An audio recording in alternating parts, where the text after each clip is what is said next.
competencia en el manejo de las diarreas en pediatría. Entonces vamos a empezar con la doctora Castillo, perdón, con la doctora Castillo, le quería saludar a la doctora Castillo que está atrás. Sí. Vamos a empezar con la doctora Callisaya y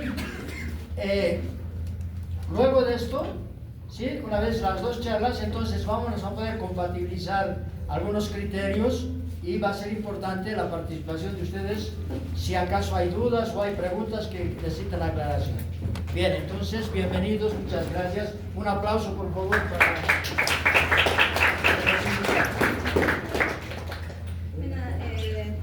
Muy buenas tardes. Igual estoy muy feliz de realizar esta exposición. Mi objetivo principal no es que lleguemos tanto a profundidad la parte de diarrea, sino que sepamos el manejo de las diarreas en la población pediátrica, ¿no? Y obviamente también tomando en cuenta, dándole el toque de parasitología como tal, ¿ya? Así que primero vamos a englobar respecto a las diarreas en lo que respecta a la población pediátrica. Las diarreas es una segunda causa de consulta pediátrica, por eso es importante que ustedes conozcan cómo identificar y cómo realizar un adecuado manejo de las diarreas en esta población, sobre todo en los menores de 18 años, ¿no? ¿Por qué? Porque es una de las principales causantes de deshidratación en el paciente pediátrico. También causa desnutrición. Van a ustedes valorar en su consulta día a día a pacientes menores de 5 años, sobre todo, donde valoran el estado nutricional, ya sea peso, talla, edad, y también es uno de los causantes de mortalidad mundial a nivel infantil. Sí tiene un gran impacto, sobre todo en población que es más vulnerable, es en menores de 5 años, ¿no? A la izquierda sí pueden ver la imagen respecto a los casos que se identifican a nivel mundial respecto a la mortalidad infantil a nivel mundial. Bueno, primero vamos a iniciar con un caso. Vamos a presentar a un niño que tiene 2 años de edad, ha presentado un proceso de diarrea por 12 días, además de presentar 6 deposiciones al día, no presenta sangre, presenta gases, mucho meteorismo, ¿no?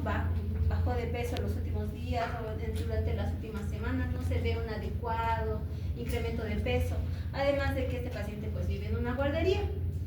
Entre paréntesis, en realidad existen varios causantes de diarrea, sin embargo no nos olvidemos que entre los principales están las causas infecciosas. Dentro de estos están los virus, bacterias y los protozoarios. Existen otras causas que igual al pasar de los años ustedes van a ir identificando, se llama una de la enfermedad inflamatoria intestinal, otra las celiaquías o la intolerancia a la lactosa.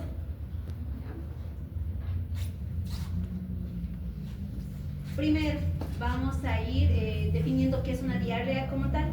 La diarrea va a ser la disminución de la consistencia de las heces, ya no van a ser sólidas, van a ser blandas o líquidas. Estas suelen ser en una frecuencia mayor a 3 o incluso en algunos nos indican mayor a 4 por día, ¿no? Muchas veces vienen los papás pues a la consulta indican, mi pequeña ha presentado más deposiciones líquidas, ¿cuántas? Más de 3. Ya hablaríamos de una diarrea. Existen en el mundo, las diarreas pues es un mundo, ¿ya? Vamos a clasificarlas de distinta forma y este tipo de, o saber un poco la clasificación de las diarreas pues nos ayuda un poco a indagar cuál es el abordaje diagnóstico del paciente.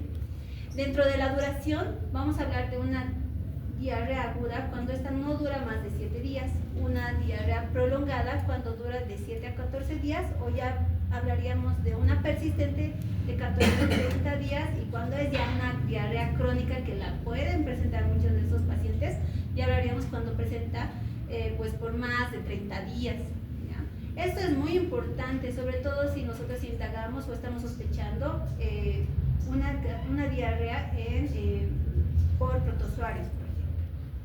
Existen varias causas según la inflamación, según el mecanismo, según las características, pero nos vamos a enfocar en este caso en la duración. Y también tenemos que tomar en cuenta los agentes patógenos de las diarreas, ¿no? Dentro de estas van van a ser los virus, las bacterias y parásitos. En la población pediátrica, sobre todo en menores de 5 años y menores de 2 años, enfocando, las más frecuentes son los virus, por rotavirus, ¿no? Es una de las diarreas más frecuentes. Actualmente pues ya tenemos vacunas que nos protejan contra este tipo de diarrea. Y también si es mayor de 5 años, pues podemos sospechar sobre todo de gastroenteritis o diarreas generadas por bacterias, ¿no? Entre las más frecuentes están Shigella, Salmonella, y cada una tiene sus características. Y lo que ahora nos importa más por parásitos, que serían pues, la giardiasis o Cryptosporidium, la moeba, ¿no? Que es igual, un grupo que es importante que nosotros indaguemos al momento de sospechar una diarrea.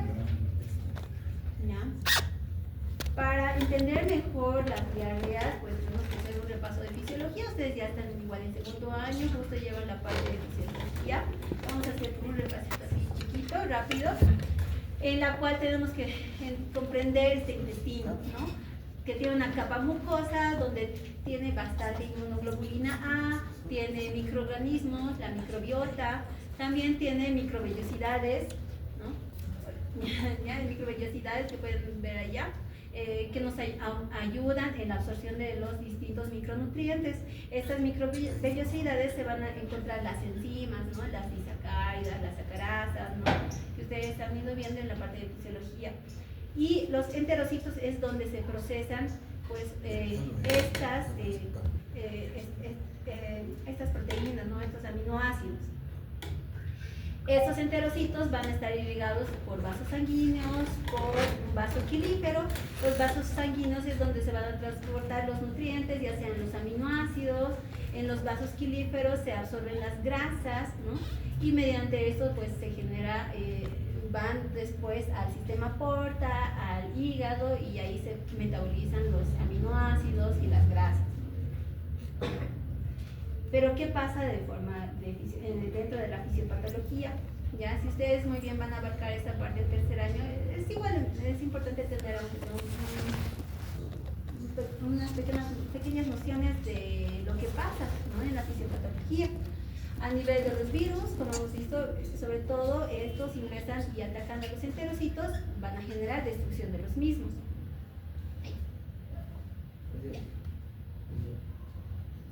Ahí creo que es. Es que creo que no. ¿Ya? Y por ejemplo, es la polienterotoxigénica, pues generan toxinas que igual lesionan a los enterocitos. Las bacterias Shigella generan una invasión de los enterocitos, generando una destrucción de los mismos. Y en el caso de la giardiasis van a generar mala absorción. Vamos a ver posteriormente cómo. Cryptosporidium y también el tamoeba, que son igual microorganismos pues, de importancia. En el caso de la giardiasis, ¿no? Que ahora vamos a enfocar un poco más de los protozoarios, pues existe una mucosa normal. Obviamente, ¿cómo va a estar infectado este paciente? Va a ingerir alimentos o agua contaminada, y esto en forma de quistes que ustedes han debido ver, ¿no? Estos se van a desenquistar y van a formar, o se van a mostrar los trofozoitos. Estos van a atacar a nivel de los enterocitos, ¿no? Y van a generar, o se van a adherir y van a generar con su disco ventral, y van a generar una lesión a nivel del intestinal. Van a generar con ello disminución de la absorción, va a haber un daño a nivel de los enterocitos, con ello va a disminuir la absorción de la lactasa y de otras enzimas digestivas, y va a disminuir las superficies de la absorción, ¿no? Con ello va a disminuir la capacidad absortiva y va a evitar que se absorban de forma adecuada las grasas y los carbohidratos, ¿no? Esto, ¿cómo se va a mostrar clínicamente? Va a existir una mala absorción. Al no absorberse las grasas y quedar, por así decirlo, en la luz del intestino, pues este paciente va a presentar este atorreo. ¿Qué quiere decir esto? Cuando presente deposiciones, las heces van a flotar, ¿no? Porque han debido ver por lo general las deposiciones pues se van al fondo, ¿no? Pero la estetorrea, como vemos, está flotando. ¿Por qué? Porque tiene gran cantidad de grasas. Y al no absorberse de forma adecuada estos aminoácidos, pues se van a encontrar a nivel de la luz intestinal, y van a pasar posteriormente a colon y se van a fermentar. Y esto hace que genere meteorismo en el paciente, por eso es que presenta gases. ¿Ya? Y obviamente que estos nutrientes van a permanecer en la luis intestinal, por ende mi paciente pues no va a ganar peso, no va a tener un buen crecimiento, y la diarrea que va a presentar es acuosa y seca, ¿no? por todo este proceso de fermentación. Eso es por lo general lo que pasa pues en diariasis.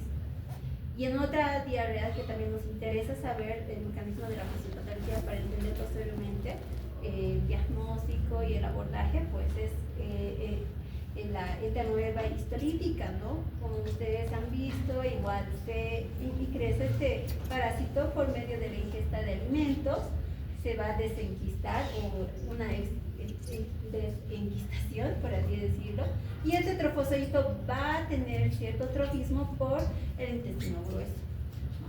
Va a generar igual daño a nivel de... va a generar un daño, se va a adherir a nivel del epitelio, va a generar sobre todo un daño a nivel de las retinas del GalNAc, ¿ya? Y va a generar que libere unas enzimas proteolíticas que posteriormente destruye este enterocito, ¿no? Y posteriormente nosotros, como vemos, mediante úlceras a nivel del colon, estos trofozoitos posteriormente pueden ingresar al vaso sanguíneo y ya ahí ustedes han debido ver en la parte de la nueva histolítica que pues va a invadir al sistema porta, puede encontrarse a nivel hepático y formar los abscesos medianos, ¿no? Entonces, bueno, una vez ya dando un visto respecto a la fisiopatología, nosotros cómo realizamos un diagnóstico de las diarreas como tal, ¿no? Es importante que nosotros tomemos en cuenta varios aspectos al momento de indagar, una vez nosotros conociendo la fisiología y fisiopatología como tal. La historia clínica. Es importante que ustedes indaguen hace cuánto tiempo ha presentado pues, deposiciones líquidas, ¿no? Ha presentado vómitos, ha presentado fiebre, ¿no? ¿Qué otros datos están asociados? Ha presentado deposiciones esteatorreicas, es decir, las deposiciones están ahí flotando, o está presentando demasiados gases. La epidemiología también es importante. Por ejemplo, en épocas de invierno pues se presentan más pues, causas virales, entonces sospecharé más en la causa viral, o en el verano pues se suele presentar más causas agentes bacterianos. Y en el examen físico es importante que nosotros tomemos en cuenta al momento de valorar a un paciente pediátrico, primero si está con deshidratación o sin deshidratación. Obviamente si está un paciente deshidratado no me voy a enfocar más en determinar el agente etiológico, primero tengo que estabilizar a mi paciente, ¿no? Entonces tengo que ver eso también, la parte del examen físico. Voy a evaluar también la parte del peso, talla. Tengo que ver si este paciente, ustedes van a tomar en cuenta el carnet infantil, si a lo largo de estos días, pues este paciente ha logrado incrementar de peso, ¿no? Por eso es importante, igual que nosotros, ustedes cuando ya pues hagan acá de médicos generales o quieran continuar, pues realicen la valoración del paciente pediátrico, ¿no? La valoración del peso, la talla, que es muy importante. Y nosotros, si es que sospechamos ya de un agente parasitario, pues solicitaremos un control parasitológico. Acá les voy a mostrar un cuadro diferencial para diferenciar si es que yo estoy sospechando de un agente viral, bacteriano o de algún agente pues, parasitario. Es importante que ustedes indaguen, por eso les dije, es muy importante saber el tiempo de las gastroenteritis o de las diarreas, si es más de 14 días, menos de 7 días, porque ya yo voy a sospechar así de un agente etiológico. En el caso de los virus, pues si este ha sido de inicio brusco, pues voy a sospechar más de un virus o una bacteria, ¿no? En el caso de los protozoarios es más complejo. Ellos, como han visto, las lesiones que generan no se van a notar de un día a otro, van a ir atacando poco a poco de los parásitos a nivel de los enterocitos y las manifestaciones se van a mostrar posterior a 7 días, 10 días. Por eso es importante igual a la mamá o al papá, ¿cuántos días ya está presentando deposiciones o hace cuánto? ¿Hace 3 a 5 días o 5 o 7 días ya sospecharé ahí de un virus, una bacteria. No, ya está más de 7 días con estas deposiciones, no mejora, ¿no? Y además no aumenta de peso, está chiquito, ¿no? Entonces ahí sospecharé un parásito. Fiebre, sí presenta en caso de virus o bacterias, pero es raro cuando nosotros sospechamos sobre todo de protozoarios, ¿ya? Los parásitos no suelen generar este tipo de afecciones. Sangre, sí, puede presentar en caso de bacterias, raro en virus. Y en caso de entamoeba, pues como ustedes han visto, las lesiones que genera sí nos puede presentar pues deposiciones con sangre, las disenterías, ¿no? Y en el caso de meteorismo, mi niño presenta gases a cada momento, entonces ahí pues sospecharé ya sea intolerancia a la lactosa o en el caso pues una enteroparasitosis que puede ser giardiasis, que igual puede generar a la larga pues una intolerancia a la lactosa. Y mala absorción, ¿no? O pues en caso de los protozoarios sí son frecuentes que generen mala absorción a lo largo, ¿no? Del cuadro. Y la pérdida de peso sí suele ser importante, ¿no? A lo largo del tiempo. Entonces, allí enfocándonos sobre todo a los protozoarios, ¿cuándo yo voy a sospechar de una diarrea por protozoarios? Cuando el cuadro es de más de 7, de 14 días, cuando el paciente presente meteorismo, gases, ¿no? Hay pérdida de peso importante, hay datos de mala absorción, ¿no? Las deposiciones de tipo de esteatorreica, paciente que va a guarderías, el agua contaminada, o también puedo sospechar en caso de, pues de que este paciente acuda a piscinas, ¿no? Que igual puedo sospechar de agentes como los protozoarios, o en caso de inmunodeficiencias, que igual en población pediátrica, igual el doctor igual va a abarcar esa parte. Es importante porque actualmente no es que, por ejemplo, tenemos nosotros varios pacientes con inmunodeficiencias, pacientes con VIH, ¿no? Pacientes oncológicos, ¿no? Entonces todo eso tenemos que abordar al momento de pues, sospechar etiologías, al momento de realizar un diagnóstico como tal. Y los estudios complementarios que también nos ayudan. Obviamente que los estudios complementarios son de apoyo, ¿no? Siempre la madre va a hacer la clínica, el examen físico, la historia clínica y la anamnesis. Es muy importante nosotros que indagamos en estos y de acuerdo a ello nosotros vamos a solicitar pues, estudios complementarios.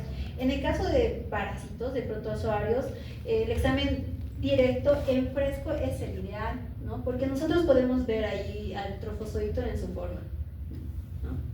Y ahí ya sospechamos y ahí directamente ya tenemos el diagnóstico. Y en el caso de pues solicitar nosotros además un coproparasitológico, porque si un niño tiene un trofozoito, de hecho debe tener otros parásitos más, ¿no? Entonces por eso es importante que nosotros solicitemos un estudio seriado, un coproparasitológico seriado, ¿ya? Y bueno, estudios de concentración que han debido ver acá, que lo muestran en el primer trimestre, ¿no? El RICHI, ¿no? Es un estudio que nos ayuda a ver, en este caso, los quistes, los protozoarios, la técnica de RICHI. Es una técnica de concentración pues, que nos va a ayudar a indagar mejor este tipo de parásitos. Y bueno, existen también técnicas para, en caso de sospecha de parásitos, ya sea oportunistas, como el Cryptosporidium o Ciclospora, ¿no? Que sí es importante que también lo tomen en cuenta dependiendo de su población, ¿no? Pacientes inmunocomprometidos.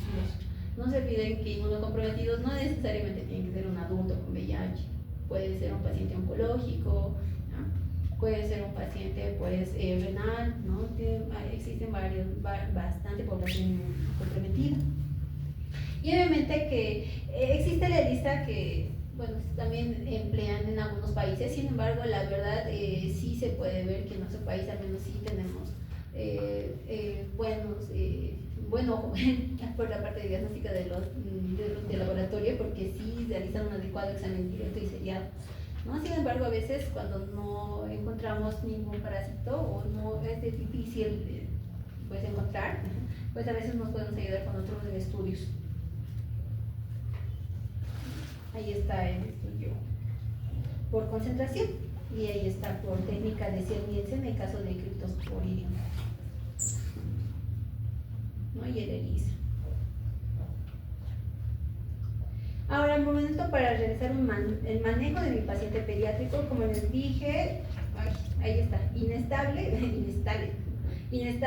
tengo que ver si mi paciente está estable o inestable, ¿no? Obviamente si está inestable tendré que estabilizar primero mediante los planes. Ustedes van a ver después y en la parte de pediatría existen plan A, plan B, plan C. Yo ahí netamente manejo la rehidratación de mi paciente, donde el plan, así en resumen, el plan A y plan B es mediante las sales de deshidratación oral, ¿no? Y el plan C es cuando un paciente ya está pues con datos de deshidratación grave y requiere soluciones endovenosas, ¿no? Por eso, cuando ustedes valoren un paciente pediátrico con diarrea, es importante que tomen en cuenta, lo voy a estabilizar, solo requiere para que se vaya a su casita con un plan A, o es que necesito observarlo porque además de diarrea, presenta vómitos, ¿no? Entonces utilizaré un plan B para valorarlo yo en el centro de salud, o un plan C, que es por soluciones endovenosas. Y obviamente que la dieta es muy importante, porque es más si hemos sospechado de una diarrea por protozoarios, y como hemos visto que ya hay daño a nivel de los enterocitos, la recuperación de este paciente no va a ser rápida.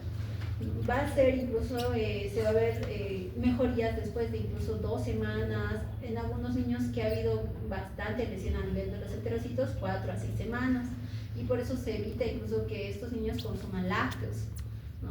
Y que posteriormente se ingresen los lácteos de forma paulatina. Las sales de deshidratación, la vitamina A y el zinc, que son micronutrientes que nos ayudan pues de generar el epitelio a nivel intestinal. Y obviamente el manejo específico, que ustedes igual lo van a ir indagando ya en su tercer año, van a ver las dosis, cuáles son los efectos adversos, ¿no? Sin embargo, es importante que nosotros tengamos un poco de conocimiento qué medicamentos solemos utilizar. En el caso de yardiasis, metronidazol, tinazol o nitazoxanida. En el caso de la entamoeba, igual, ¿no? Existen distintos esquemas de manejo, pero yo al menos sí quisiera que primero aprendan cómo identificar a un paciente con diarrea, si es un paciente estable, inestable, y cuál es el manejo pues específico posteriormente, ¿no? Y bueno, volviendo al caso, para ustedes, ¿qué diagnóstico sería? Un niño de 2 años, con diarrea desde hace 12 días, 6 deposiciones al día, no hay sangre, no hay meteorismo, hay meteorismo, bajo de peso, diarreasis, ¿no? Entonces, bueno, es importante que ustedes indaguen esto en esa población. Y recuerden, no toda diarrea va a necesitar antibióticos, ¿ya? Por favor, no indiquen antibióticos en los niños así. Siempre tengan una buena sospecha. Recuerden muy bien en qué grupos, ya les dije, viral, en menores de 5 años, que son los más frecuentes, mayores de 5, pues sospecharé bacteriana, ¿no? Si es una diarrea prolongada, sospecharé, puede ser parásitos. Es muy importante el uso adecuado de los antibióticos, ¿ya? Y las diarreas persistentes, ¿no? Que tenemos que obligarnos a buscar protozoarios y otras causas, ¿no? Como ya les dije, las diarreas es un mundo. Las causas infecciosas es las que he tratado hoy día de demostrar. Existen otras causas de diarrea que son no infecciosas. Y las yardiasis no solamente es un parásito y ya, ¿no? Ténganle también un poquito de miedo a los parásitos porque sí generan daño a largo tiempo, ¿no? En el caso pues, de los niños, pues sí genera un retraso de crecimiento si es que no lo tratamos. Y en el caso de entamoeba, ya lo han visto. Yo no confiaría mucho si alguien me dice histolítica, por lo general es el complejo histolítica dispar, ¿no? Oshkowski, ¿no? Entonces es importante, solamente vamos a sospechar de eso, pues si es que vemos un trofozoito con su eritrocito ahí adentro, ¿no? Ahí ya, esa es una histolítica. Y en el caso pues de diarreas, la rehidratación oral y la nutrición temprana siempre van a ser pilares de manejo. Antes, espero que, bueno, no se aprendan eso, antes se decía que un niño con diarrea se tiene que dejar en ayuno. Hoy en día, pues no, se ha mostrado por la evidencia, es que se debe iniciar alimentación de lo más temprano posible, ¿no? No ayunar a los pacientes, ¿no? Y bueno, no he hablado de prevención, sin embargo es una parte muy importante para la prevención de las diarreas en la población pediátrica, ¿no? El lavado de manos es muy importante y es importante también enseñar esto en los niños. Eso, gracias.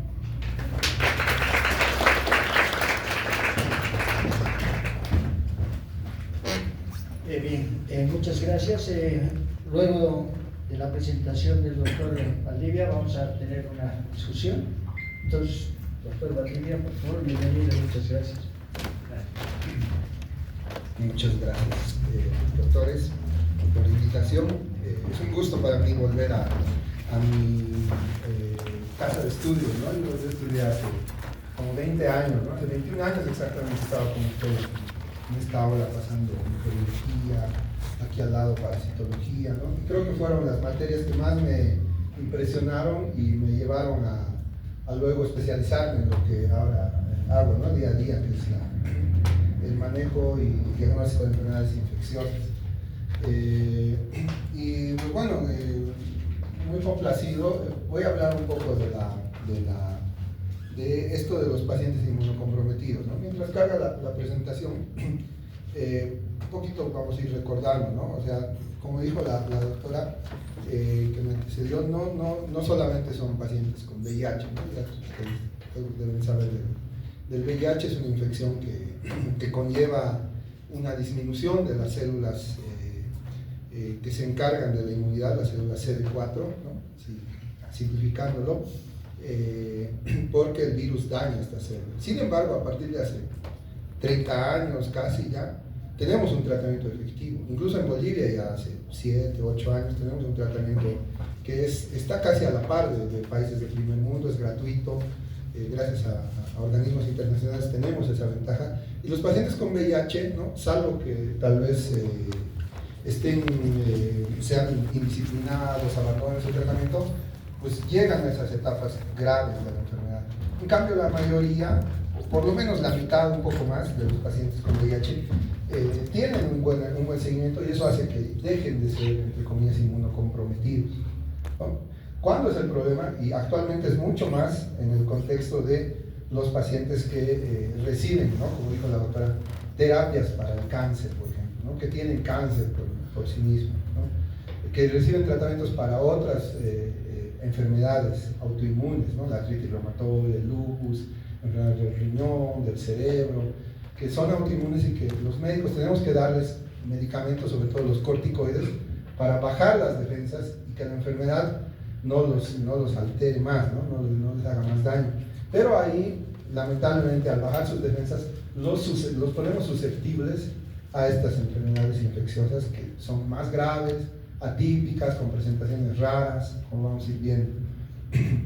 Entonces, eso es mucho más ahora relevante, tal vez, que el VIH, como les digo, porque el VIH ya tiene un tratamiento que, si se lo lleva bien el paciente, es prácticamente normal, ¿no? También los trasplantes, por ejemplo, ¿no? En el Hospital de Niño ya hace unos años están haciendo el trasplante más complicado, que es el de médula ósea. El de riñón se hace desde hace muchos años, en cada vez en más hospitales, y en estos pacientes que les trasplantan también tenemos que bajar las defensas para que nuestro organismo no dañe ese riñón nuevo que le han puesto, ese hígado nuevo, aunque lamentablemente en Bolivia no tenemos todavía el trasplante de hígado, o la médula ósea tampoco no dañe todo el cuerpo. Entonces eso hace que las defensas de los pacientes bajen por mucho tiempo, toda su vida, ¿no? Entonces ahí es el principal problema. Entonces voy a comenzar con o si no, vendrá aquí pasando las diapositivas, con un caso muy interesante que hace unos años lo tuvimos en el hospital, y para que vean cómo se manifiestan de forma atípica, ¿no? Luego la presentación yo les puedo compartir, ¿no? Los doctores lo pueden, pero estén atentos porque es muy interesante, ¿no? Vean, es un señor de 60 años que lo más relevante de su primera parte de su historia clínica es que viene de un lugar que se llama Caranavi, ¿no? Que conocen tal vez ustedes, es al norte de la ciudad, un lugar tropical, ¿no? Muy caliente, donde hay mosquitos, ¿no? Donde hay enfermedades tropicales que llamamos.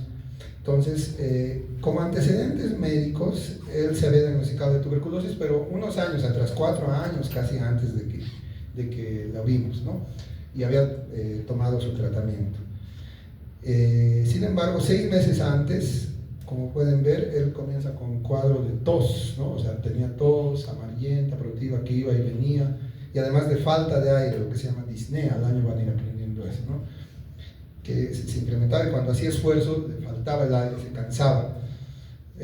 Posteriormente presenta otros datos como que inflamación de las articulaciones, pero lo más importante era la parte pulmonar, donde tenía muchos problemas ahí, ¿no? Entonces se hospitalizaba ahí cerca de donde vivía, en Caranavi. Y algo interesante es que en todo ese tiempo el paciente, estamos hablando de diarreas, pero enseguida vamos a ver la sorpresa que nos va a llegar, nunca le presentó diarrea, pero van a ver cómo termina esta cosa, ni tampoco fiebre, ni náuseas, ni vómitos. Luego le encuentran algunas otras cosas más, que parecía todo una enfermedad autoinmune, ¿no? Que su piel estaba como tirante, tenía algo que se llama fenómeno de Raynaud, cuando los vasos sanguíneos se contraen y se forma como un cambio de coloración en las manos, y todo eso es porque el mismo cuerpo ataca nuestro mismo organismo, ¿no? El sistema inmune, y eso es una enfermedad autoinmune, ¿no? Entonces eso se sospechaba. Entonces lo internan en nuestros hospitales del complejo Miraflores, que es aquí, ¿no? Que en algunos años van a ir conociendo ustedes, van a pasar clases o tal vez su internado, y pues bueno, se interna en primera instancia con ese cuadro. Y vean, lo más importante era en la parte, además de lo que ya he comentado, en la parte respiratoria, ¿no? Estaba llega con datos de insuficiencia respiratoria, ¿no? Le faltaba mucho el aire, estaba como que con falta de aire, usaba los músculos accesorios, se auscultó también, cuando vean semiología van a ver que había como estertores, como crépitos en los pulmones al auscultarle con el fonendoscopio. Además sibilancias, que son como silbiditos, que es porque se tapa las vías respiratorias en la expiración. Entonces todo eso se había encontrado. Y al examen físico, lo que ya les habíamos comentado, ¿no? Que después no era tampoco tan relevante. En el abdomen tampoco nada, ¿no? No estaba hinchado, no le dolía tampoco a la palpación en el examen físico. Le hacen estudios complementarios, pensaban que era una infección, tal vez, secuela de su tuberculosis, ¿no? Vean que son pulmones que están comprometidos, tienen como tabiques fibrosos por aquí, ¿ya? No parece una neumonía, no parece tampoco tuberculosis. Le hacen una tomografía que es un poco más, un estudio más avanzado. Aquí se ve tal vez, esto es como una caverna, que tal vez era secuela de su tuberculosis previa, porque luego le hicieron estudios de tuberculosis y nunca volvieron a ser positivos, pero había mucha fibrosis, ¿no? Era como si estuviera fibrótico, en panal de abejas, el pulmón, tendría que verse negrito, se veía así, ¿no? Y fue progresando esto, vean, creo que ahí están las fechas, en 7 días progresó más. ¿Cómo lo trataron nuestros colegas en un hospital de neumología que tenemos aquí? Le dieron, pues, obviamente como se sospechaba que tenía una enfermedad autoinmune, y como esto no había mejorado en primera instancia con antibióticos, se pensó que era el mismo cuerpo que estaba atacando una enfermedad autoinmune. Entonces le dieron corticoides, ¿no? Durante varios días, ¿no? La prednisona, la hidrocortisona, que son medicamentos, como les decía, que bajan las defensas. Ese paciente ya pasaba a ser un paciente inmunocomprometido. Y lo que llama la atención, como pueden ver aquí, es que su evolución fue empeorando, a pesar de darle los antibióticos y darle luego la hidrocortisona, que es, tal vez en fisiología ya han visto que es como el cortisol, pero vuelto medicamento, ¿no? Y entonces a dosis muy altas de lo que nosotros tenemos, casi 10 veces más de lo que producimos, le dieron para ver si eso mejoraba. Sin embargo, el paciente empeoraba, ¿ya? Entonces, ¿qué pasó, no? Entonces ya tuvieron que ponerle más oxígeno, estaba empeorando, querían cambiarle ya los antibióticos, entonces dijeron, le haremos otro cultivo porque tal vez es otra bacteria resistente a la ceftriaxona, ¿no? Que es un antibiótico de los que más se usan en pacientes, y pues le siguen dando, le hacen una interconsulta con reumatología, y estaba empeorando el paciente. Entonces le pedían un cultivo de SPUT, ¿ya? El cultivo salió una bacteria que hay en la boca, un Streptococcus, ¿no? Sin embargo, lo que afortunadamente, vamos a ver, bueno, afortunadamente para nosotros, pero lamentablemente para el paciente no fue muy franco, fue que se encontraron unos creo que se han borrado mis imágenes. Esto de aquí. Vean. Eso es lo que se ve en la tinción Gram ¿cómo se llama esto? Del SPUT, ¿no? Botó flema, paciente. En la tinción Gram se veían estas cosas. ¿Ya? Tal vez ustedes ya están a mitad de año, ¿no? Ya algunos saben más o menos qué podrá hacer. ¿Qué parece esto? Esto es microscopio, no es algo que se vea a la luz, digamos, digo, a la simple vista, sino al microscopio con un aumento. Eso, vean, no se olviden nunca eso, porque ¿qué pasó? La laboratorista no le pareció raro, ¿no? Y les dijo, doctores, veo esto, ¿no? Tenía la duda. A ver, ustedes se van a... Los otros doctores tampoco sabían qué era, eran también jóvenes, ¿no? No eran especialistas, eran los residentes que llamamos, ¿no? Hasta que yo ahí me enteré porque uno de ellos publicó en estos estados, así subió una de estas fotos y dije, ¿dónde tienen este paciente? Yo me asusté, porque como ustedes saben es una infección por un nematodo, por Strongyloides estercoralis, donde habitualmente está y puede producir diarrea, ¿no? Pero ¿dónde estaba esto? En la flema, y no era uno solo, encontraban un montón de estos, ¿no? ¿Ya? Entonces, eso fue lo que, ¿no? El paciente estaba empeorando, y lamentablemente empeoró más. Vean los estudios que le han hecho vaciloscopías al inicio, vean que le han hecho hemogramas. ¿Qué esperaríamos encontrar en un paciente que tiene una infección parasitaria?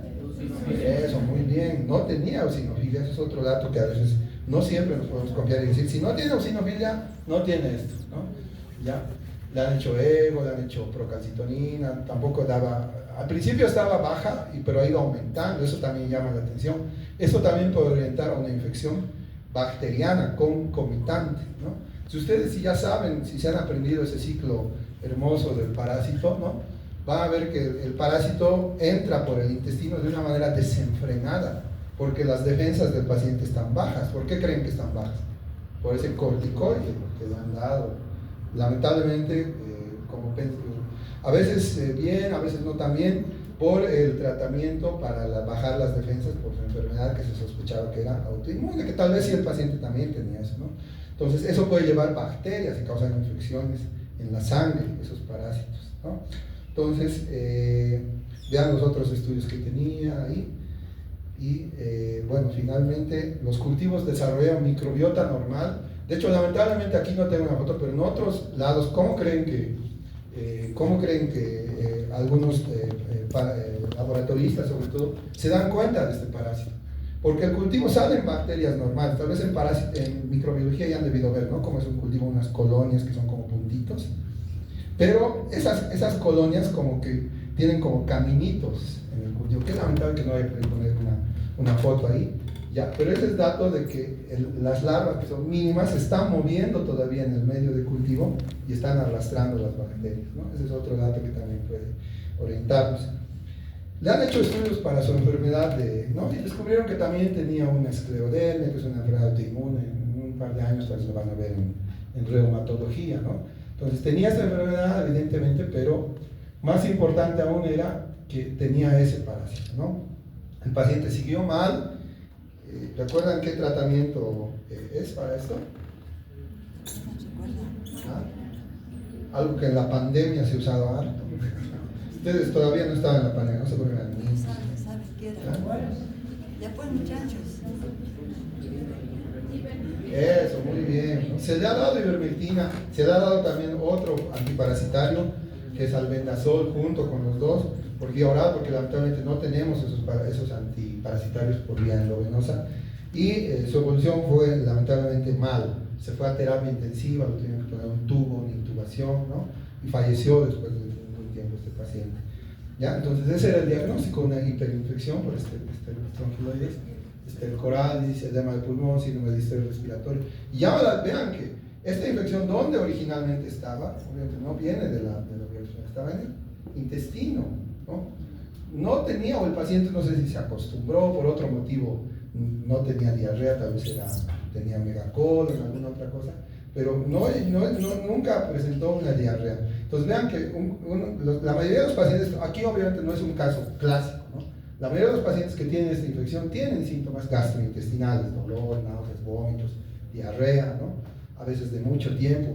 Pero vean que en los pacientes que tienen esta cuestión del inmunocompromiso, ¿no? que es lo que ahora estoy tocando, tienen manifestaciones muchas veces atípicas, ¿no? Entonces nos tienen que hacer pensar en todo, ¿ya? En nuestros pacientes. Vean que lo que le hemos dado. Recientemente veía que ya están recomendando que se use la ivermectina subcutánea, pero lamentablemente en nuestro medio no hay.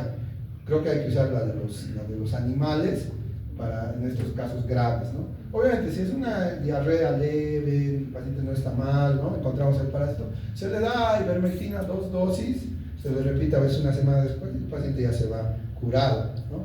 Pero en estos casos son graves, porque como las defensas están mal, el parásito está impresionantemente, avanza y se va del intestino a todo lado, por el ciclo que ya conocen, se va hacia los pulmones, y en los pulmones es donde hace más daño, ¿no? Ese edema, ese aumento de volumen del líquido en el pulmón se produce por el parásito, ¿ya?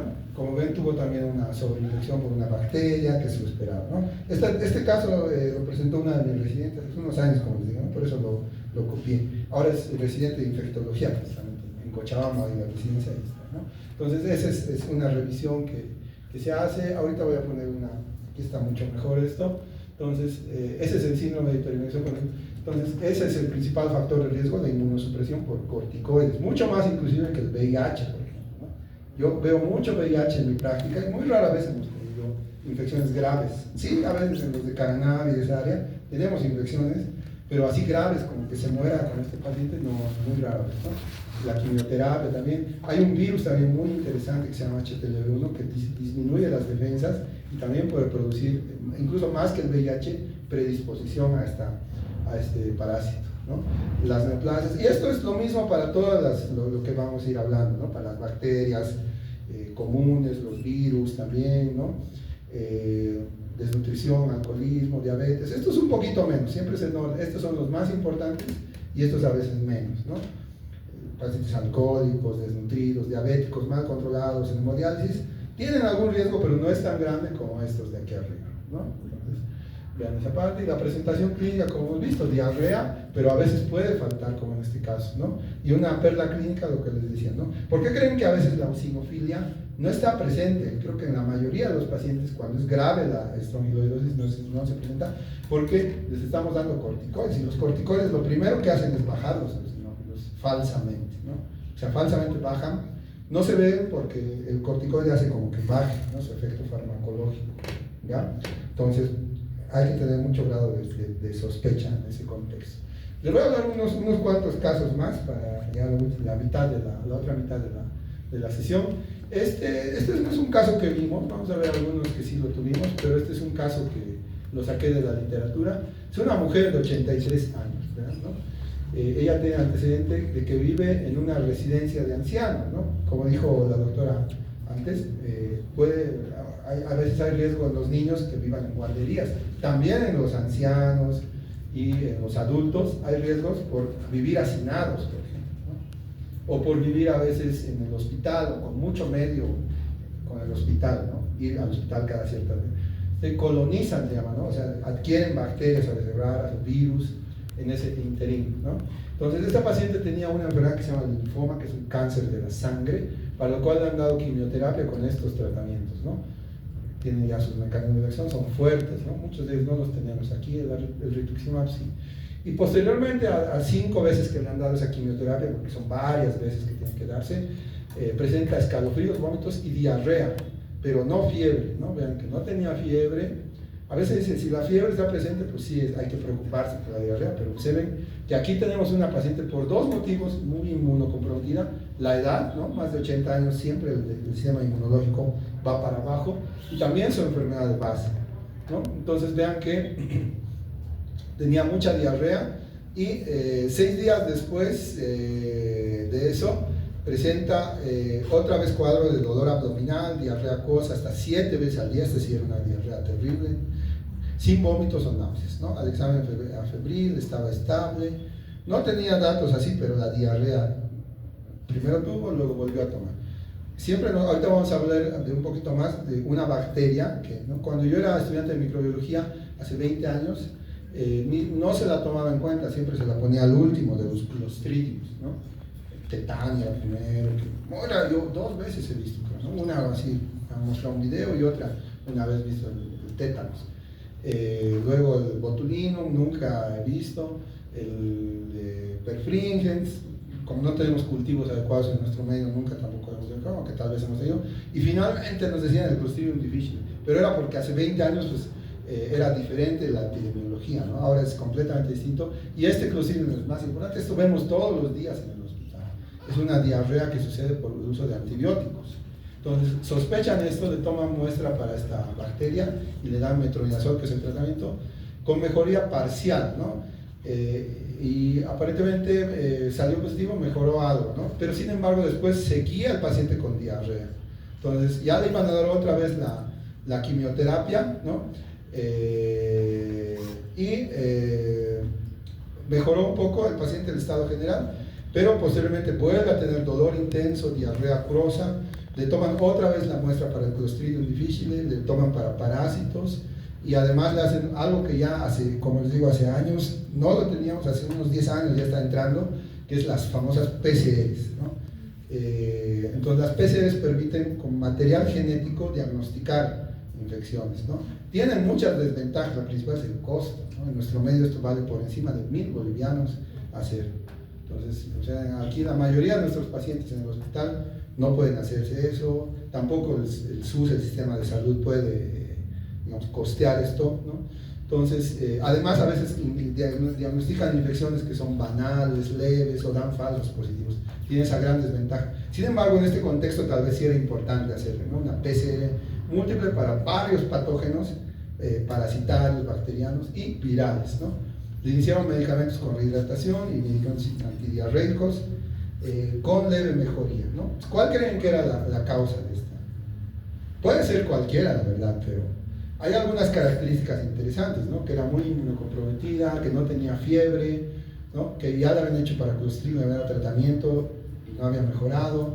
Entonces, vean, hablaron de los niños, ¿no? Afortunadamente tienen vacuna para el rotavirus, pero en adultos hay otro virus, ¿no? Y de hecho es la causa, una de las más frecuentes de diarreas virales, sobre todo en adultos, es el virus de norovirus, ¿no? El agente de Norwalk, ¿ya? Es un virus que así puede aparecer de manera esporádica o a veces en brotes, ¿no? Puede contagiarse. Está descrito, por ejemplo, que todo un crucero están viajando ahí y alguien tiene, y por el mecanismo de transmisión se va en los alimentos, en el agua, y todo el crucero se contagia, ¿no? Igual ahí, como hemos visto, en un asilo puede diseminarse, en hospitales también se ha descrito, porque los virus, así como el COVID, se masifican, ¿no? se transmiten de manera rápida, ¿no? Entonces, ¿cuál es el antecedente más importante?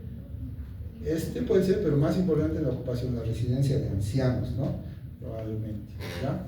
Entonces, llegó la PCR, ¿no? Que identificó el norovirus, ¿no?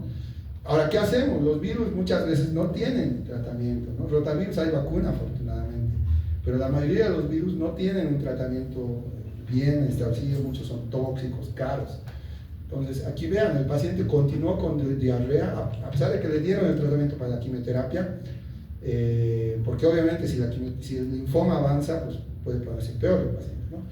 Sin embargo, persistió con diarrea, dolor abdominal por 8 meses, ¿no? Con síntomas que venían, iban, ¿no? ¿Ya? Al tercer, quinto y sexto mes seguía saliendo positivo para ese virus en el PCR, ¿no? Los virus, a diferencia de los parásitos y las bacterias, no los podemos ver al microscopio, no los podemos cultivar. Entonces, la mejor manera actual es con esta, ¿no? Con este estudio positivo para PCR, ¿no? Tratamiento empírico con metronidazol, vancomicina, inmunoglobulina, incluso le tuvieron que pasar inmunoglobulina de otro paciente, no mejoró completamente los síntomas, ¿no? Y a los 11 meses, después de mucho tiempo, recién resolvió, y la PCR también fue negativa. O sea, ven todo ese problema que tuvo. O sea, aquí tenemos otro dato importante en los pacientes inmunocomprometidos. Una diarrea en un adulto normal, digamos, sin enfermedad, digamos, mejor, ¿no? Que esté sano, joven.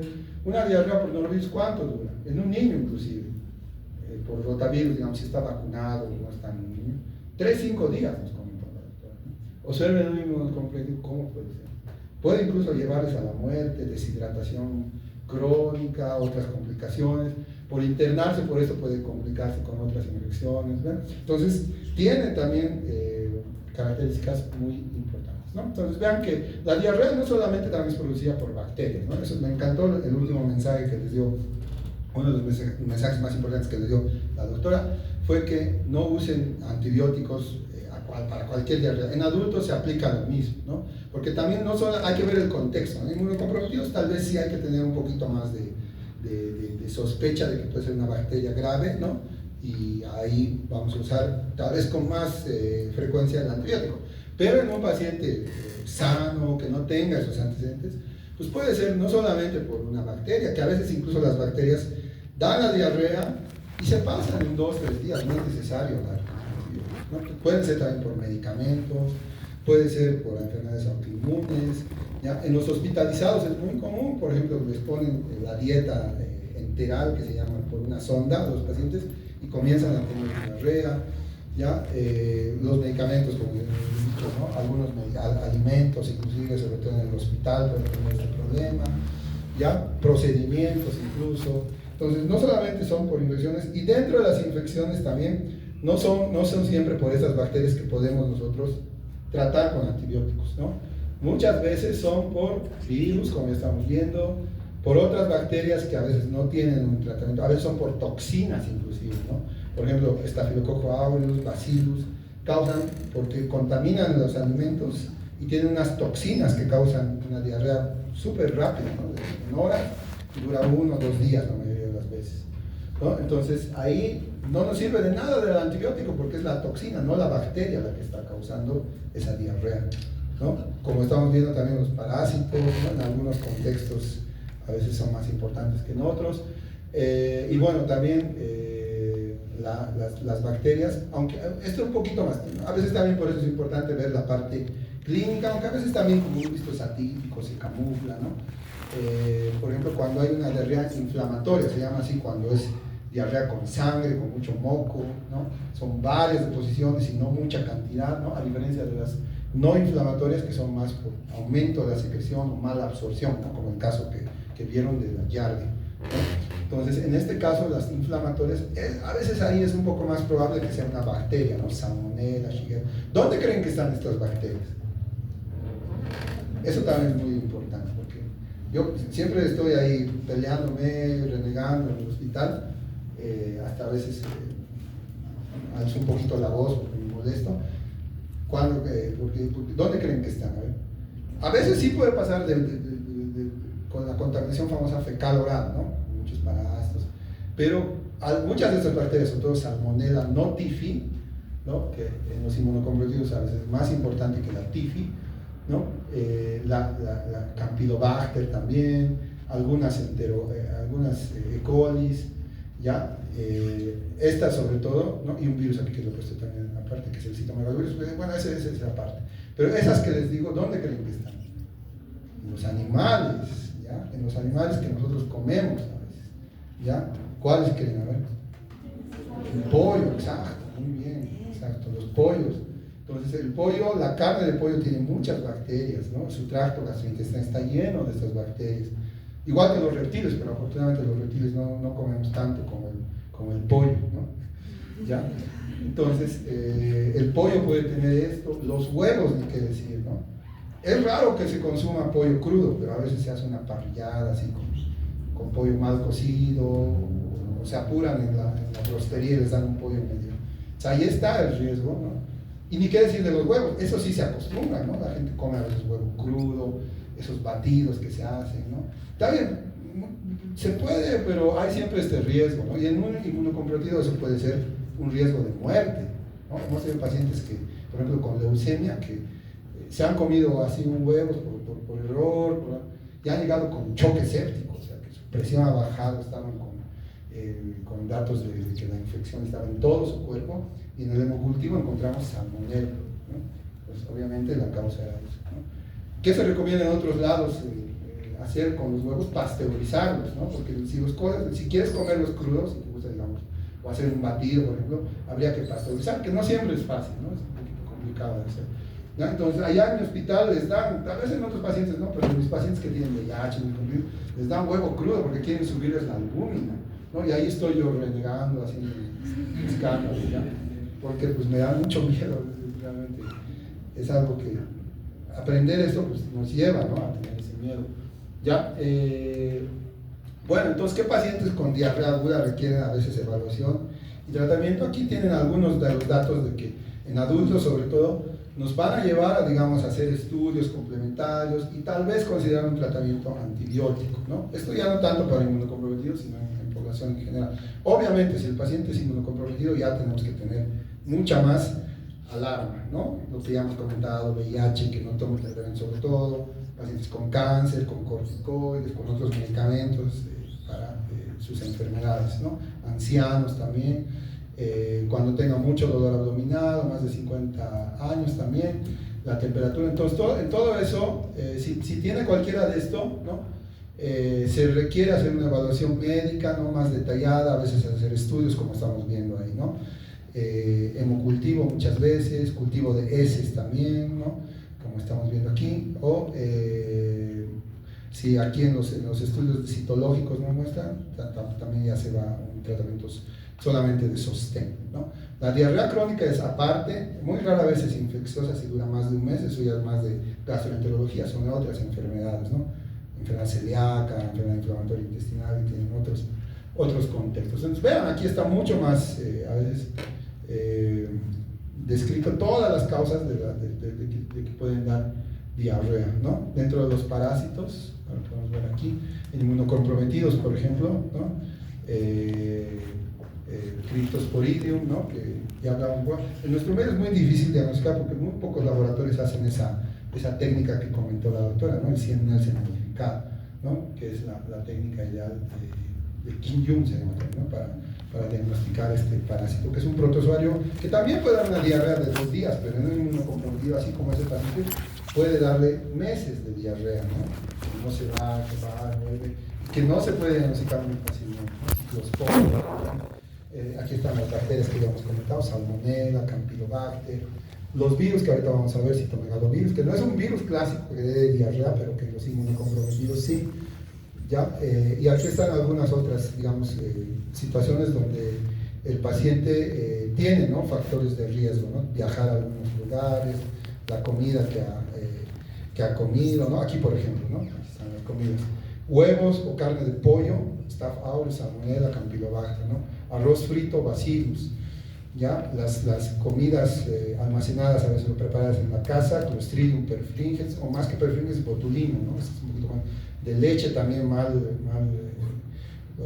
refrigerada, leche cruda, ¿no?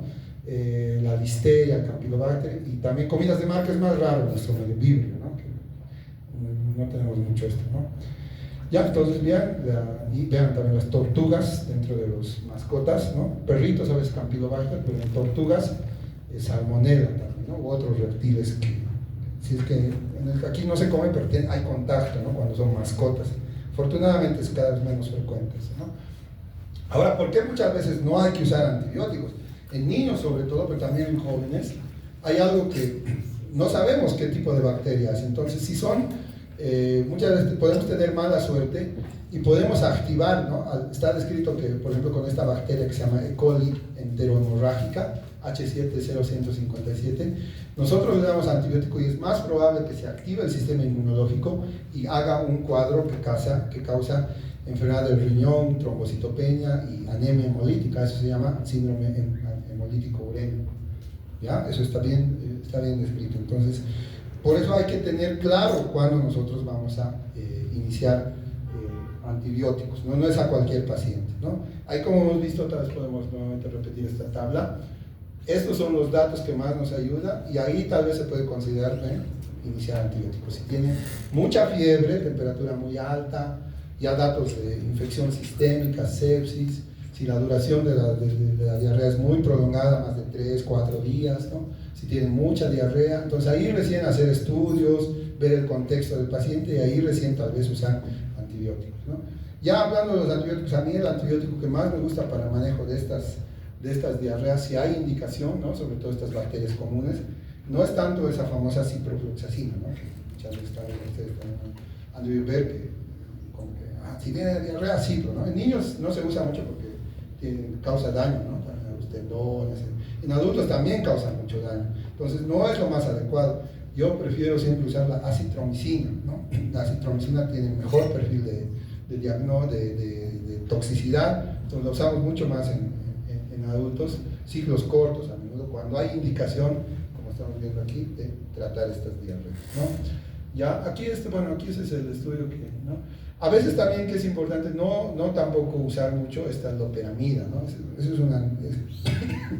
es un antidiarreico que causa, que cuando la diarrea es mucha, se usa muchas veces, ¿no? Pero a veces puede causar, sobre todo en las bacterias invasivas, E. coli, más que coli, Shigella o Clostridium, un cuadro de megacolon tóxico, ¿no? Que se dilata el colon y causa mucho daño. Perdón, estoy con una reactiva después de una infección viral. Bueno, ahí también está descrito que una colitis amebiana puede volverse fulminante después de darle loperamida, ¿no? Aquí también el Clostridium es asociado. Ya, otro caso más voy a mostrar. Esta es otra paciente también inmunocomprometida. Esta sí la vimos en un hospital de aquí. Tiene 38 años. En el año 2021 yo la vi, era ingeniera. Recibió 2 trasplantes, es ingeniera, perdón, porque sí, recibió 2 trasplantes de riñón. Perdón, aquí en realidad era uno. El primero, el año 2011, igual por una enfermedad inmunológica que atacó su riñón, ¿no? Lamentablemente rechazó ese riñón y lo perdió nuevamente, ¿no? Entonces, durante ese tiempo, casi 10 años, la paciente múltiples veces acudía a consulta, emergencias, con fiebre, diarrea y unas úlceras perianales, ¿no? Inclusive pensaron que eran enfermedades de transmisión sexual, ahorita les voy a mostrar, que iban, mejoraban un poco, venían, ¿no? Alrededor del ano, ¿ya? Sin embargo, pues bueno, nadie tomó en cuenta que era una paciente muy inmunocomprometida por el trasplante y luego volvió a entrar a diálisis también, ¿no? Entonces, estaba muy inmunocomprometida. Entonces, volvió a entrar a hemodiálisis el año 2019, como estábamos viendo, 2 años antes, y para darle su nuevo trasplante, le dieron unos medicamentos para como que inmunomodular, se llama, ¿no? Rituximab, para que su sistema inmunológico esté un poquito más adecuado, digamos, ¿no? Pero a veces eso también baja las defensas. El rituximab, por ejemplo, afecta a los linfocitos B. Gracias.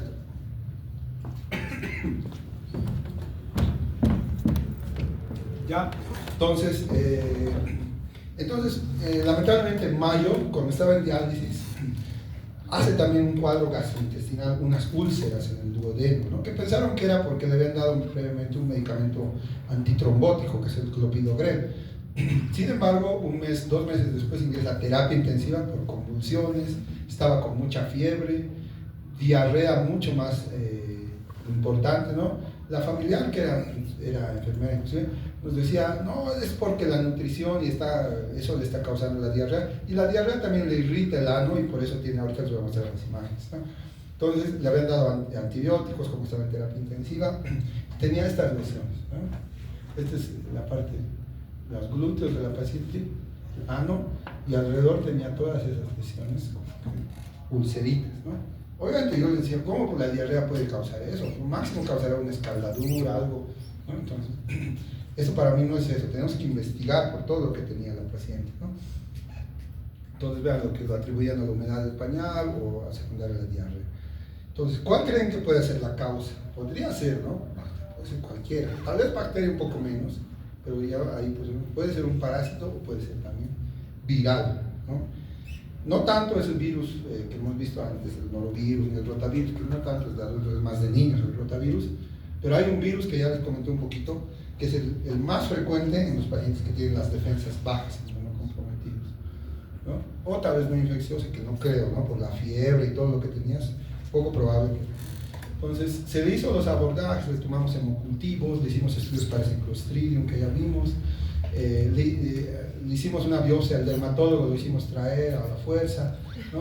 Y mostró cambios, así como alteraciones en las células, ¿no? Le hicimos una PCR múltiple,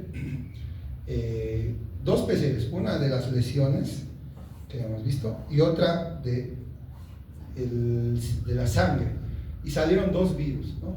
El herpes simple, pero el más importante para mí era el de sangre, que salió citomegalovirus, ¿no? Lamentablemente no se puede hacer una colonoscopía porque la mamá de la paciente no quería, ¿no? Entonces le dimos tratamiento con un medicamento antiviral que se llama valganciclovir y mejoró la paciente. Vean cómo terminó, se cicatrizó todo, la diarrea se le cortó. También tenía afectación de la médula ósea, tenía anemia, leucopenia, y que no podían transfundirle porque le iban a trasplantar en unos meses, semanas. Entonces eso también mejoró al final, porque es un virus que no solamente afecta el gastrointestinal, afecta los ganglios, afecta la médula, como van a ir viendo tal vez en sus materias. Entonces, bueno, afortunadamente la paciente la trasplantaron, le dimos profilaxis luego con ese medicamento, y pues bueno, los dos, ahora ya 4 años, ha estado tranquila, ¿no? Que otra vez le da ahí alguna signo de febril, por otra cosa, una infección urinaria. Entonces, esto es lo que yo digo, ¿no? A veces no siempre es cubrir así nada más, ¿no? Hay que descubrir. Este era un infectólogo que lamentablemente falleció, que tenía este dicho, ¿no? No es cubrir nada más, ¿no? Don't cover, discover. Hay que descubrir, hay que hacer estudios para buscar qué puede ser la causa y no solamente decir, debe ser infección, le damos antibióticos y ya, ¿no? O sea, a veces con eso perdemos tiempo y no llegamos a un diagnóstico claro, ¿no? Bueno, esta es otra, ya para ir terminando, ya me falta un poquito, otra de las guías de los gastroenterólogos para el diagnóstico de la diarrea aguda en adultos, ¿no? Igual, en diarrea, si es diarrea acuosa o si es disentérica, esa es la principal que nosotros tenemos que hacer la disquisición, ¿no? Acuosa es que es mucha cantidad, no siempre hay mucho dolor, a veces puede haber, como hemos visto por la giardia, atorrea, dientería, ¿no? Solamente está indicada en ese caso si es asociada en adultos a viajes, ¿no? ¿Para qué? Para que no les perjudique el viaje del viajero, ¿no? Bueno, eso ya es un poquito como que discutido, pero aunque si hubiera fiebre también, ¿no? Habría que ver si es muy alta la fiebre, considerar un abordaje microbiológico y tal vez antibióticos, ¿no? O sea, hacer cultivos o PCR, ¿no? Si es disentérica ya hay que tener más cuidado, ¿no? Sobre todo si puede ser esa Escherichia coli enterohemorrágica, que puede causar el síndrome urémico hemolítico, pero si no hay tanto y es grave, ¿verdad? Sí hay que hacer estudios y también dar el antibiótico, ¿no? Similar a la otro que lamentablemente los cultivos de heces no son tan feasibles. ¿Por qué? Porque a veces hay otras bacterias, ¿no? Las bacterias no crecen de manera al 100%, ¿no? Por ejemplo, una de ellas, Campylobacter, es muy difícil porque necesita un crecimiento muy alto de temperatura, ¿no? Incubadoras de más de 40, que la mayoría de nuestros laboratorios no tienen eso, ¿ya? O a veces medios que tienen poca, o sea, ambientes que tengan poca cantidad de oxígeno, ¿no? La presión a veces también en las incubadoras. Entonces todo eso hace que no siempre crezcan en los cultivos. Por eso esas famosas PCRs están ganando cada vez más campo, pero lamentablemente tienen también sus desventajas, como ya les he comentado, ¿no? Entonces, solamente en ese contexto epidemiológicos, dar los antibióticos en pacientes adultos, ¿no? No a todos, por si acaso, ¿no? Si no tiene fiebre, si está tranquilo, tiene diarrea, solo darle, igual que en los niños, a veces el adulto, menos probable, ¿no? Que sea grave, pero se puede deshidratar, pues darle medidas generales, ¿no? Para el dolor, para la hidratación, darle sueros de rehidratación, lo mismo que en niños, por vía oral la mayoría de las veces, ¿no? Y listo, no hay que dar antibióticos. El antibiótico tiene siempre su costo negativo, no solamente el costo económico, también altera la microbiota, como ahorita vamos a ver, ¿no? Entonces vean las opciones. Ponen ellos todavía las quinolonas, pero como les digo, por todo el contexto a mí me parece más adecuado la citromicina o la rifaximin. Las quinolonas tienen todos, como ya hemos comentado. Y finalmente este último caso es un paciente también que hemos tenido en el hospital, 68 años, no tenía viajes, pero sí tenía un linfoma, igual que el anterior, el segundo caso que les mostré, tercero, ¿verdad? No, perdón, el segundo, que inició también quimioterapia y también presentó dolor abdominal, diarrea con moco, sin sangre, 8 veces al día, y previamente estaba constipado, ¿no? Estaba tranquilo, pero no hacía evacuaciones y pum, se le desata una diarrea. Entonces, antes de irse de alta, cuando estaba recibiendo la quimioterapia, ¿no? En el hospital, no se utilizaron antibióticos profilácticos ni terapéuticos, no se utilizó tampoco omeprazol, otras cosas que pueden causar lo que vamos a ver ahorita, y pues bueno, estaba un poquito taquicárdico, como pueden ver, ¿no? Entonces tenía una discreta leucocitosis de 4.000, pasaron a 9.500, su PCR muy alta, le hicimos hemocultivo, le hicieron citología de moco fecal, coprocultivo y coprocitológico fueron negativos, ¿no? Ahí ahorita vamos a hablar de algo que yo siempre les comento, ¿no? ¿Cuál creen que es la causa más probable? Es un paciente inmunocomprometido que estaba hospitalizado, eso puede ser más importante, ¿no? Que ya hemos comentado hace rato, ¿no? Les decía, era la cuarta causa, ¿no? Pues lo más probable es que sea infecciosa, ¿no? Evidentemente, por todo ese contexto, ¿no? Entonces le iniciaron ciprofloxacina porque pensaron que era una infección gastrointestinal. Sin embargo, cuando llegamos nosotros le pedimos, más importante, la diarrea en el hospital, si es grave, ¿no? Incluso a veces, si no es tan grave, siempre hay que pensar en esto, ¿no? Hacer un estudio de ese para GDH y toxina para una bacteria que se llama Clostridium, ¿no? Entonces, estas salieron positivas y ya me dijeron que no tenía antibióticos, que es la principal causa de que se active esta infección por Clostridium, ¿no? Ahora se llama Clostridioides, le cambian nombres a las bacterias, no se deben confundir más. Pero ya me acostumbré a decir Clostridium, ¿no? Algunos ya solo le ponen la C porque ya no quieren complicarse, ¿no? Entonces, sale positivo esto y le hacen una colonoscopia, incluso el gastroenterólogo, y encuentran eso. Antes se llamaba, o algunos lo llaman también así, colitis pseudomembranosa, ¿no? Porque encuentran esos datos, ¿no? Entonces iniciamos vancomicina, lamentablemente no tenemos en tabletas, pero usamos el polvito, lo usamos lo mezclamos así con agua, el paciente toma, es bien feo, pero ni qué hacer, tiene que tomar, ¿ya? Porque en Latinoamérica no hay pastillas de vancomicina, solo hay para dar endovenoso, van a ver eso en farmacología. Entonces tenemos que hacer ese truco, pero nos va bien con eso, ¿no? Entonces mejoró en los siguientes días con ese tratamiento, ¿no? Entonces esa es la infección por Clostridium, que también hay inmunocomprometidos y inmunocompetentes, ¿no? Sobre todo aquí es más pacientes mayores de edad, más de 60 años, pacientes que tengan enfermedad renal, pacientes sobre todo que tengan antibióticos, ¿no? A veces usan mucho los antibióticos de manera desmesurada, inadecuada en los hospitales. Entonces eso causa como ven ahí, una disbiosis, ¿no? Una alteración de la microbiota que hace que esta bacteria agarre impulso, como pueden ver ahí, ¿no? Ven como cuando hay disbiosis, alteración de la microbiota, las bacterias comienzan a proliferar y atacan el colon, ¿no? Hacen una colitis. Estos son los antibióticos más asociados. Yo siempre los uso lo menos posible, sobre todo estos dos, quinolonas y clindamicina, ¿no? Una de las causas por lo que no uso mucho, ¿no? También las cefalosporinas, y los que más me gusta usar a mí, por ejemplo, es el cotrimoxazol, ¿no? Es paradójico, pero la vancomicina endovenosa causa también, ¿no? O sea, rara vez, pero causa, pero también es tratamiento por vía oral, ¿no? Porque pues, es distinto, pero tiene una causa. Entonces vean que con las quinolonas a veces es peor, ¿no? Entonces, ¿cómo se tiene que hacer el diagnóstico? Aquí, lamentablemente, en el cultivo no se puede encontrar esta bacteria porque es anaerobia, requiere cero oxígeno. En nuestros laboratorios es muy difícil hacer eso, que hacer un medio que no haya oxígeno, que ahí pueda crecer en la placa de Petri, ¿no? Entonces, ¿cómo se hace? Por técnicas distintas, antigénicas, ¿no? Buscamos aquí está, luego he puesto, la GDH y la toxina, ¿no? Entonces ahí nosotros podemos diagnosticar esa infección. Y también está descrito, como pueden ver ahí, en pacientes con quimioterapia, no solamente en antibióticos. Y también en los que tienen colitis ulcerosa, una enfermedad inflamatoria intestinal. Y a veces puede presentarse con leucocitosis nada más, también se los pone ahí. Ya, ahí está cómo es el diagnóstico, ¿no?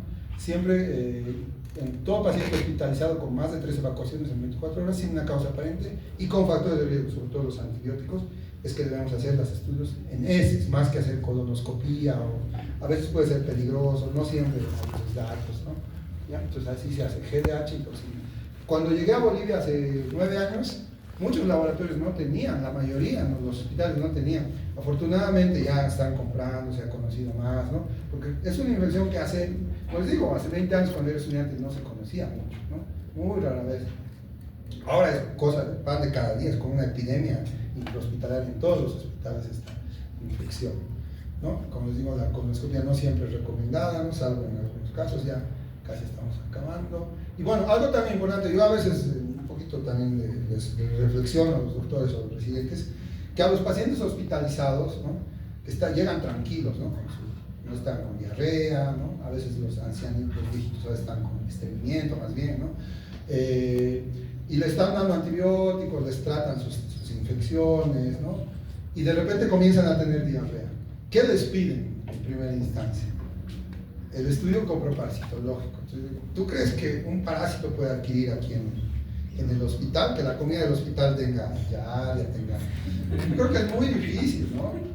Esto lo solicitamos a los pacientes que vienen de un área endémica, que tienen inmunocompromiso, diarrea de mucho tiempo, ¿no? Entonces, también, a veces puede ser también, alguna que otra vez hemos tenido un estrongiloides ahí, pero primero, antes de hacer eso, tenemos que descartar que no sea infección por Clostridium, ¿no? Esa es la principal causa de diarrea en el paciente hospitalizado, ¿no? Ahí a veces malgastamos recursos, hacemos trabajar al laboratorio en vano, ¿no? Con cultivos a veces innecesarios. Entonces eso, ¿no? Aquí también hay una, ¿no? Pedir estudios de cosas que no hacemos sin motivo, pedir estudios de huevos y parásitos, el coproparasitológico en pacientes con diarrea aguda que sucede durante la hospitalización, no es necesario, ¿no? Obviamente si sale negativo, no encuentras causa, ya recién ahí puedes sospechar si viene de un lugar endémico y todo lo demás. Bueno, entonces esa sería mi presentación.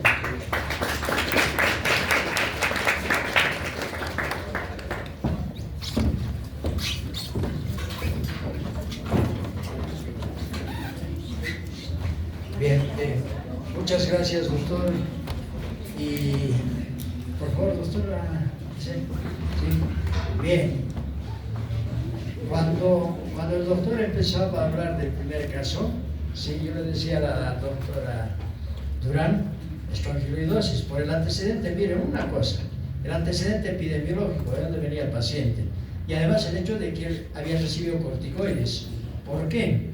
Porque definitivamente, y esa es una propuesta, doctor, este caso habría que publicar. Nosotros tenemos un caso igual que lamentablemente los que han sido mis alumnos seguramente se acuerdan que cuando hablamos de estrongiloides estercoralis, yo les mencionaba de un paciente que había fallecido y fue por responsabilidad del médico que no tomó en cuenta y le daba corticoides a un paciente que luego hizo una estrongiloides diseminada y lamentablemente, a pesar del diagnóstico, murió.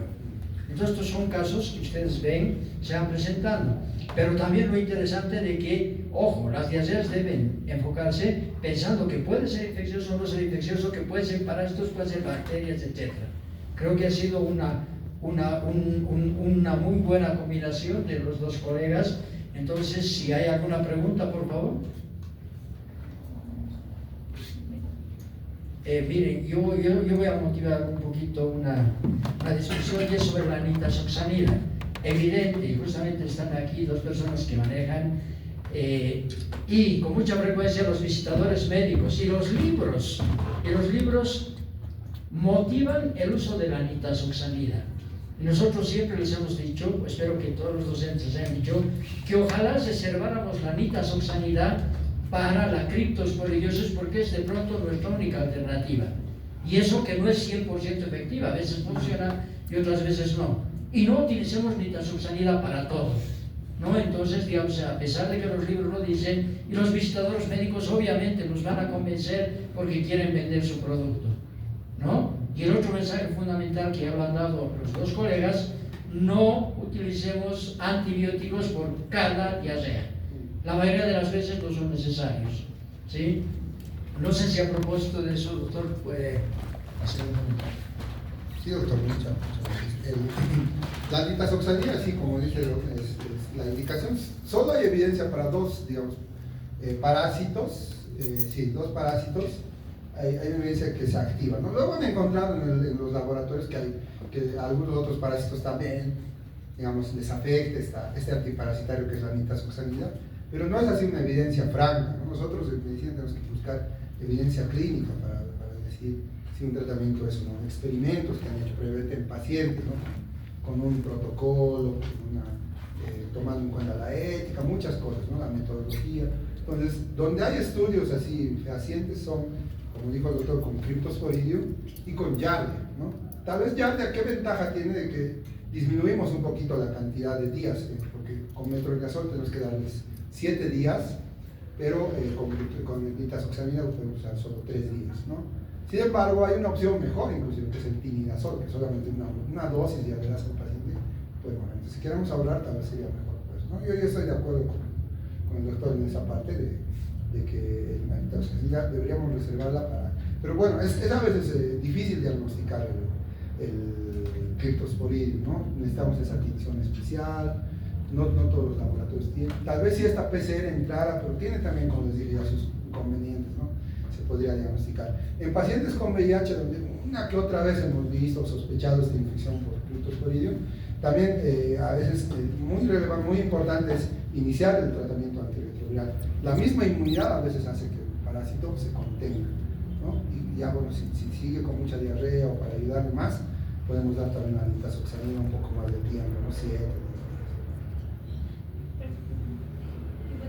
Tal vez apoyando un poco, es importante que tomen en cuenta al momento de realizar diagnósticos de una enteroparasitosis, sobre todo de giardiasis, el síndrome de postenteritis, ¿no? Entonces, esto se presenta porque ya ha habido daño del epitelio, entonces pese a que yo de tratamiento la diarrea no lo para, no de un momento a otro, va a presentar o va a persistir al menos por 2 semanas.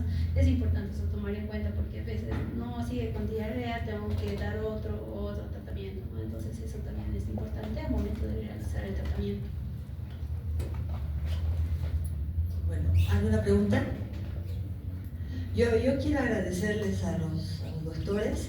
Ustedes tienen suerte porque la diarrea tiene que ser manejada de manera integral, siempre con ese enfoque integral, ¿no? O sea, a ustedes les damos siempre, ¿no? El primer mensaje es la rehidratación en cualquier caso de diarrea, y tienen suerte de que tienen aquí a la doctora Paula Cañizaya, que ha sido una de nuestras mejores auxiliares de docencia de la cátedra, ha sido también auxiliar de docencia del instituto en la unidad de parasitología medicinal tropical, y al doctor Valdivia, que también ha sido auxiliar de docencia de microbiología. Doctor, ha sido, ¿no? Ha sido de farmaco, fisio y anato. Ah, no ha sido. Yo me acuerdo de él, pero bueno, miren, o sea, son, creo, ejemplos para ustedes, ¿no? O sea, es importante tal vez hacer ese camino en la vida universitaria. Es realmente un plus ser auxiliar de docencia cuando uno es universitario, y siempre nosotros decimos con el doctor, nuestros auxiliares de docencia siempre llegan lejos, son buenos médicos, residentes, salen al exterior. Entonces, miren, tenemos aquí una pediatra y un infectólogo. Entonces, doctores, muchísimas gracias por su discusión. Yo me he deleitado bastante. Tal vez el doctor Martínez quiere decir algo más. Sí, nada más agradecer porque, vean, esa es la transversalidad que debería existir en la facultad, que casi no existe. O sea, nos ocupamos de nuestras asignaturas, nos ocupamos de nuestros ciclos. Lo que ellos han hablado, o sea, es parte de lo que llevarán en los siguientes años, lo que llevarán en el internado, lo que será parte de su ejercicio profesional, y obviamente eso es lo que queremos hacer, y ojalá se hicieran estas cosas, ¿sí?, en todas las asignaturas. Entonces, muy agradecidos, distinguidos colegas, y un fuerte aplauso, por favor, para los expertos. Gracias nuevamente, y gracias a ustedes por haber permanecido hasta esta hora. El siguiente martes tenemos otra mesa redonda, es de toxoplasmosis, y estamos ya casi cerrando el trato con un especialista único en su campo en oftalmología, que hoy nos va a confirmar su presencia.